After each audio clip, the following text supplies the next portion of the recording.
Hello, Four Star Nation, and welcome to a Thursday, May 20th episode of the Four Star Sports Show. Wes Pruitt, Brandon Bumgarner. Special guest tonight is Mr. Ron Higgins. For the Memphis area, you will recognize that name. He covered the SEC sports for the commercial field for a number of years. Now he is working for Tiger Rag magazine, which is the Bible of LSU Athletics. Ron Higgins, thank you very much for joining us tonight, sir. I'm glad to have you. Glad to be on it. It's cool. Ron, let me ask you this. A real quick, Four Star Sports Show sponsored by BA Mask. Just the absolute primo quality, primo work done on face masks, football, baseball, lacrosse, hockey, and more. For more information, visit bamask.com. Ron, first question for you. I know you've been covering LSU for a while. Let me ask you this. Coming off that great season that the Tigers had with Joe Burrow, and, we all know the just success and how great that team was. What was it like coming into last season? And, you start off the season with that LSU Mississippi State game that got ugly quickly. Talk a little bit about the football program at the beginning of the season. Well,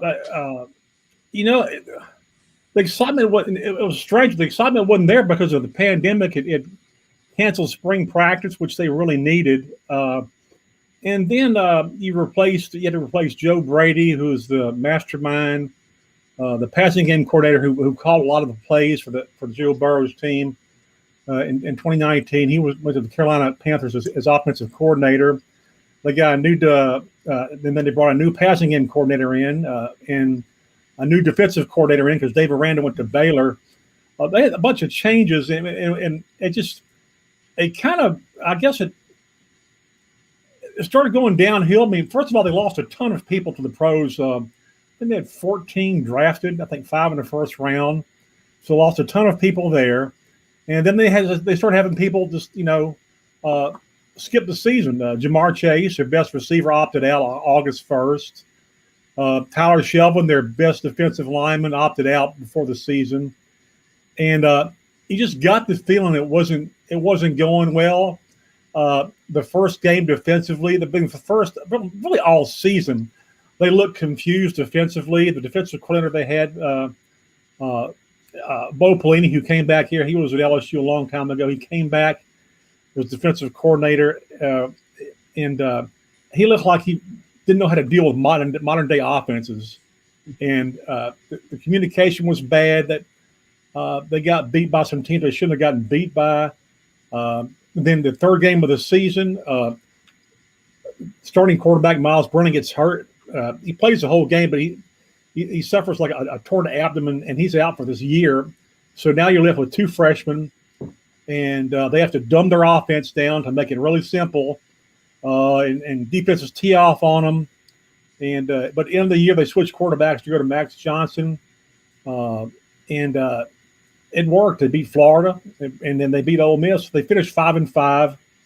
I didn't know if they could make it to 5-5 after watching them most of the year, but by the end of the year, they had lost 34 people off the 2019 team, and that just absolutely it just killed them. They could never get anything going. And even then, they could have flipped that record to like 8-3 real easy, or 7-3 real easy if they beat Missouri, if they beat Mississippi State, a couple teams they're supposed to beat, but it didn't happen. But still, they lost so many people, it just couldn't overcome it. And some of the new coaches they got weren't that good, and that's Ed Orgeron's fault. We'll talk about that in a second. But after the season was over, Ed Orgeron was able. He talked both offensive and defensive lines. He talked everybody into coming back, because some of them could have gone to the NFL, some could have graduated, and some could have taken not taken a fifth year, and he got them all back for this year, which really helps. And then he went out, hired some new coaches. He called Joe Brady up in Carolina and said, "Who runs your offense the best?" He goes, "Well, get my quarterbacks coach doing my offense backwards and forwards. So he hired Carolina's quarterbacks coach as LSU's offensive coordinator, and he hired one of the other Carolina's offensive assistants who'd been at LSU as a graduate assistant or an offensive analyst, hired him as quarterbacks coach. So that got that taken care of. Hired another guy, defensive guy from the pros as defensive coordinator. So they revamped. At least they know what they want to do. That's one thing in the past. Before Orgeron got here, it took him a few years to get to where he wanted to be. But their philosophy, they never really knew what kind of philosophy they really had offensively. They would just run the ball, very predictable run, pass when they're supposed to pass. And that would get them, every year 8 wins, but it wouldn't get them in the championship game and wouldn't score enough points. And Ed Orgeron, to his credit,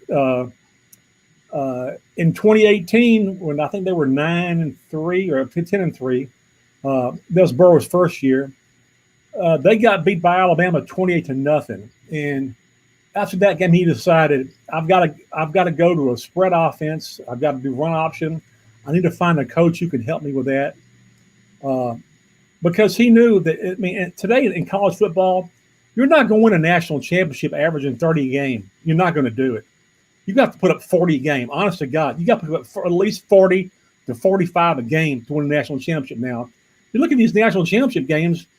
You feel good if you win. If you win 48-34, you're feeling pretty good because that's the way it is now. All the offenses are jacked up. They got great skilled people. Everybody runs a hurry up offense. No plays are called. No huddles rarely. And so Orgeron went and got somebody to do that, Brady, and turned it around. So yeah, that was LSU football last year. It wasn't quite good enough. Yeah. Go ahead, Brandon. Mr. Higgins, so we've seen Coach O. I'm from Memphis. Wes is also from Memphis, but he lives in Crossett, Arkansas now. So we're familiar with Coach O as far as being a head coach, former head coach at Ole Miss.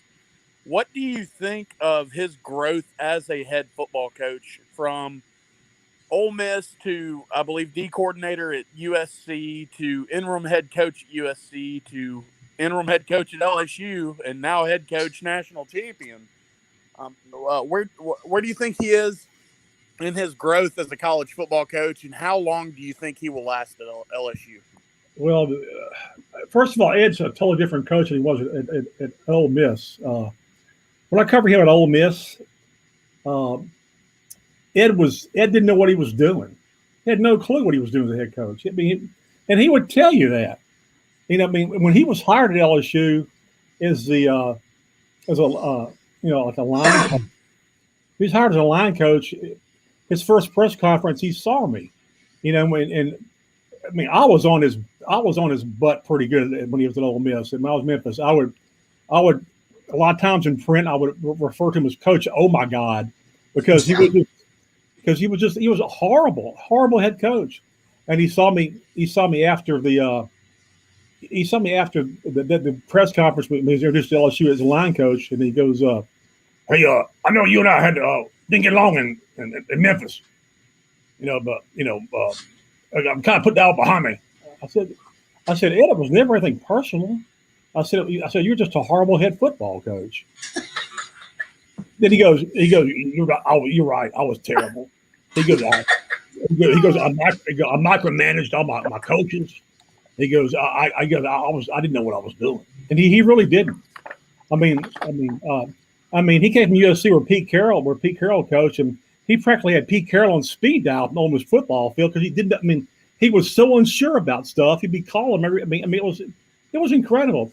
You're wondering, how did this guy get a job at Ole Miss? He gave a great interview, and he always has what he calls his notebook with his plan of what he wants to do with the program, and it looks great on paper. But if you don't know how to do it, and Ed didn't understand how to be a head coach at that point. But when he went to USC, and coached a little bit under Kiffin, and then became interim coach, he understood that you're involved, but you don't overcoach. You know what everybody's doing. You step in when you're supposed to step in, but you let people coach. and he learned how to be a head coach. And he came to LSU, and I guess again they hired him. He was an interim for most of one season. Then they hired him as head coach. And I know everybody went crazy at the time. They didn't think he was. Of course, look, let's face it. Nobody would have hired Ed Orgeron but LSU at that point. There weren't people beating down the door for Ed Orgeron. But I thought it might work because he was a guy that he already knew what the mistakes he made, most of them. And it's rare that you find a coach that already knows the mistakes he made. And not to say that he hasn't made some sense, but he came here and basically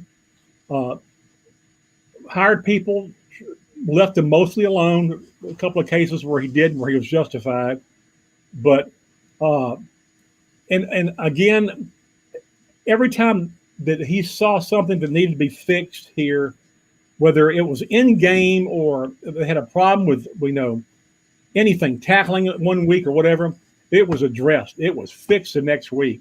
I think only once. I think only once he's lost one game after losing the previous game. Things are fixed, and that's the best thing about him. He realized that he had scored. You got to score a lot of points.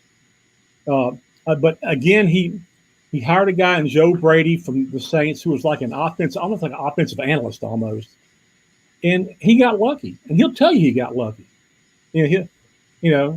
Remember talking to him last spring after the 2019 spring in 2020 spring when they didn't have anything to do. He was up in his office basically all spring, just pacing the floor, making recruiting calls, and he had a weight bench in his office. I guess he just did chest presses all day. I don't know, but he told me he goes I didn't know how good Joe Brady was. I was just as shocked as anybody else. He had really.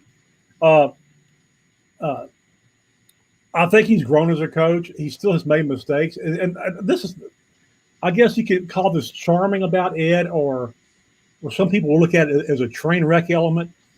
But when he was at Ole Miss, you almost assumed everything he said was a lie because he was so unsure of himself that he would you ask him any question. Is the sky blue? I don't know if it's blue today or not. He couldn't. He really couldn't answer. Honestly answer a question. Now he's he's truthful to a point where you go, "Oh, Ed, I don't know if you should have said that." Case in point.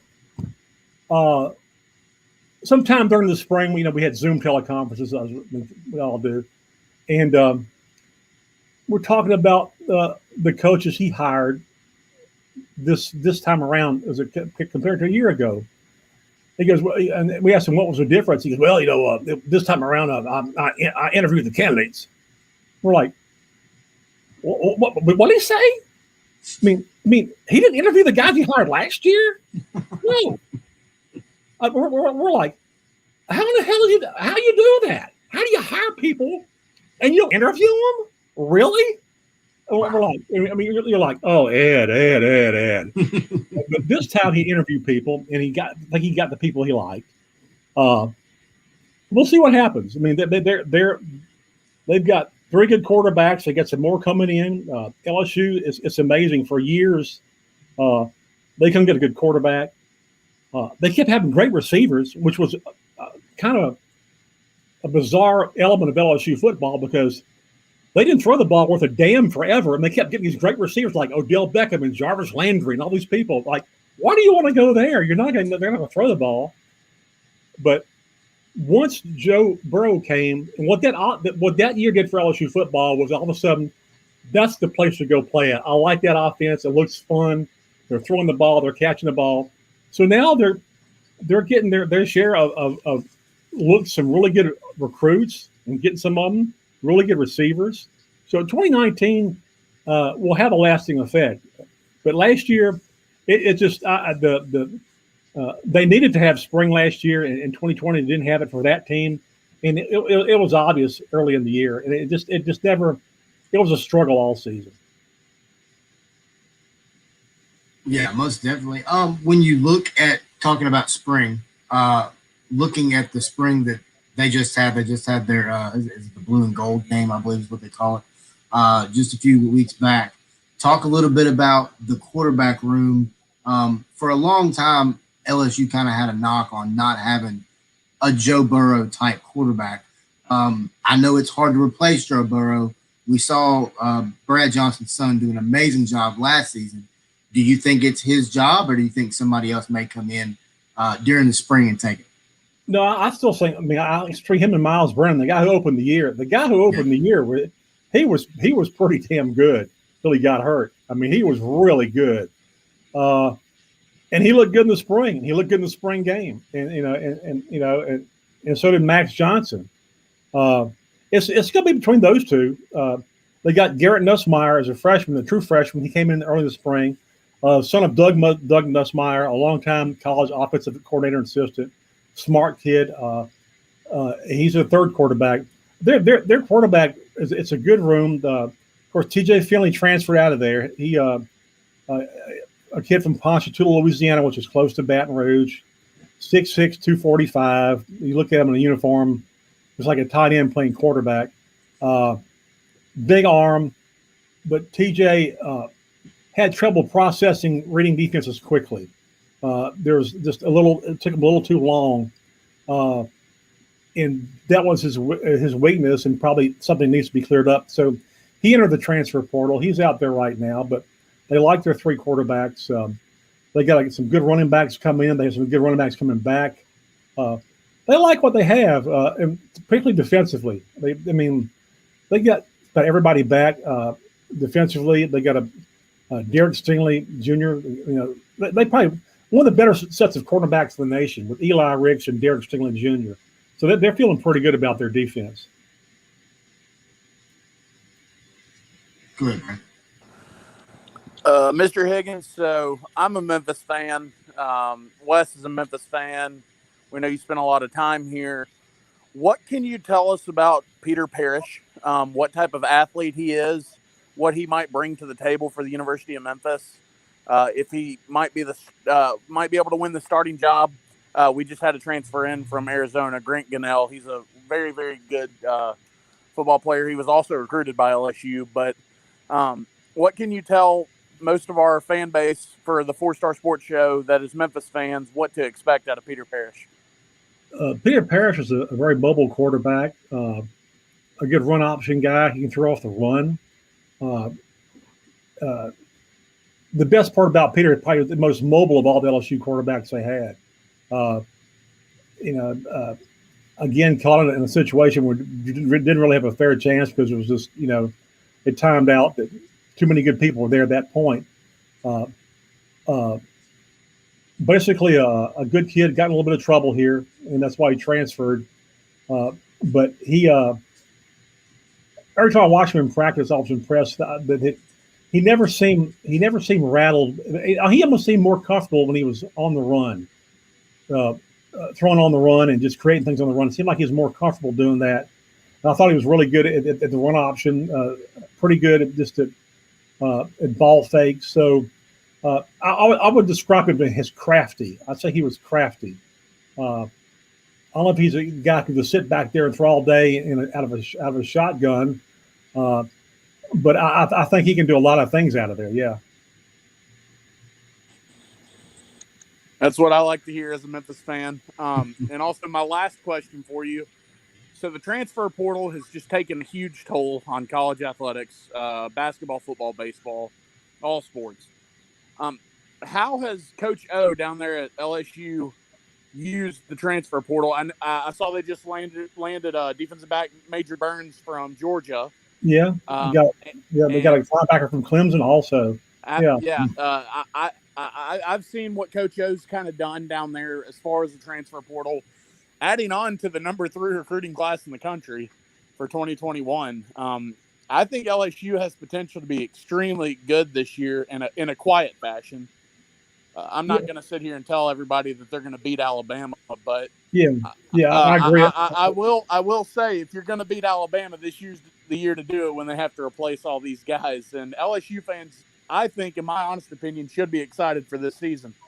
So they are excited, but I never, they'll always look at it. If Nick Saban is above ground and breathing, you're chasing Alabama. No matter how many people you're replacing, they've had years before they replaced a lot of people, and we're still really good. Uh, but yeah, I mean, Ed Orgeron's always used the portal to fill needs. He's always saved some scholarships, even after the 2 signing periods during the year. He's always saved some, like 2 or 3, to fill gaps where he thought he needed gaps filled.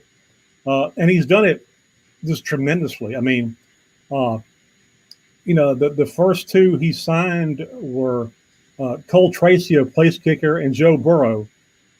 Cole Tracy basically got LSU 10 wins in Joe Burrow's junior year. I mean, because LSU's offense would stall out, and Cole Tracy was, as a field goal kicker, was money, just money.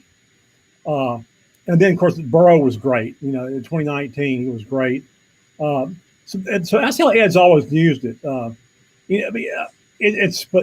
I think in football, it's not like the free fall all is in basketball. Basketball, it really is like NBA free agency. I mean, honest to God, LSU has just recruited, a team and gotten transfers, and they've recruited a better team than what they had that went to the second round of the NCAA tournament. I mean, honest to God, it's like that's how it's done now. Basketball, it just seems like they pick it up and move quicker. Like, and basketball was always on that 1-year plan anyway. Everybody wants one and done. So if you're not playing a lot the first year enough, you're gonna transfer. So, LSU got there's some dynamite players. One from Missouri, one from Illinois, one from Cincinnati. One from out in California somewhere. It's just ridiculous as far as basketball. I think a lot of schools are doing that, and just in 1 year, kind of rebuilding their stuff. Do I like it? I can understand. I like the NC rule now. They've passed rules saying you can transfer once and be eligible immediately, but not keep transferring. I agree with that. And I've always agreed with the graduate transfer rule. I've always agreed that if you've fulfilled your academic requirements and graduated wherever you are, you've earned the right to go anywhere you want to. I completely agree with that, 100%. And to your point, the transfer portal in basketball does seem to me to be a little more free agency.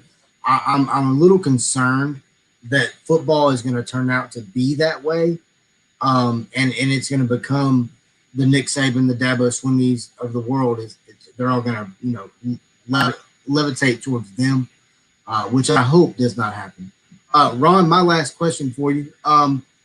You've been covering LSU for Tiger Rag Magazine. Can you tell us a little bit about the magazine itself and, just exactly what y'all do?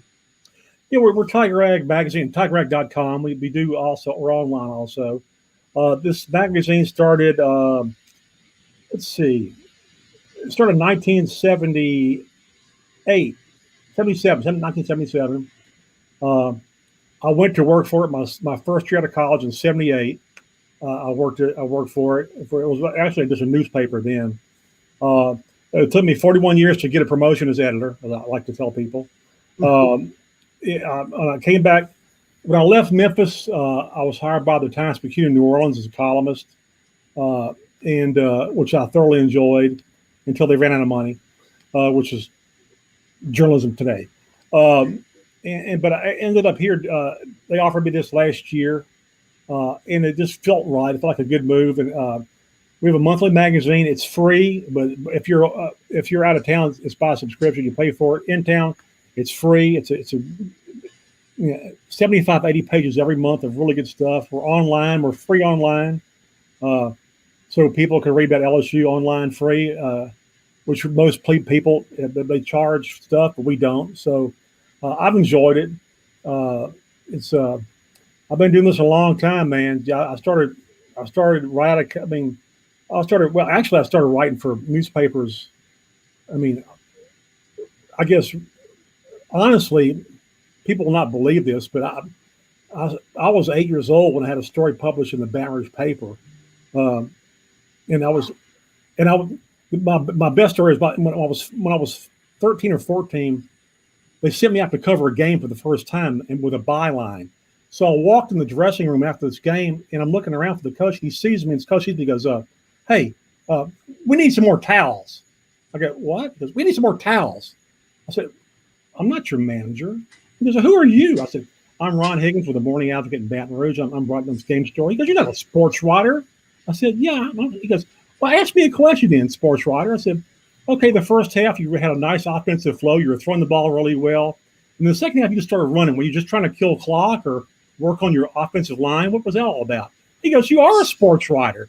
So I've been doing this a long time. I still enjoy it because the best part about this job is that you might have every day planned out. You might go into a day that's planned precisely, and then all hell breaks loose. And that's the best part about journalism still to me is like you might think you know what's going to go on, and then all of a sudden it'll just go off the rails in different directions, and things happen, which is great. That's what I love about it. Most definitely, most definitely. Ron Higgins joined us tonight, 4-Star Sports Show, brought to you by BA Mask, leading edge in face mask, football, baseball, hockey, lacrosse, and more. BAmask.com. Ron Higgins, thank you very much, sir. We have had a blast tonight. We hope to have you back on. We appreciate you down here, up here in the great state of Tennessee. We hope to see you down there in the great state of Louisiana sometime this season. Go Tigers!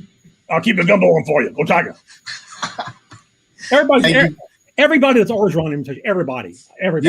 Yeah, everybody is. Well, you've got a great version of it, that's for sure. But once again, thank you very much, Ron Higgins, for joining us tonight. We hope to get you back on soon. Absolutely. Glad to do it.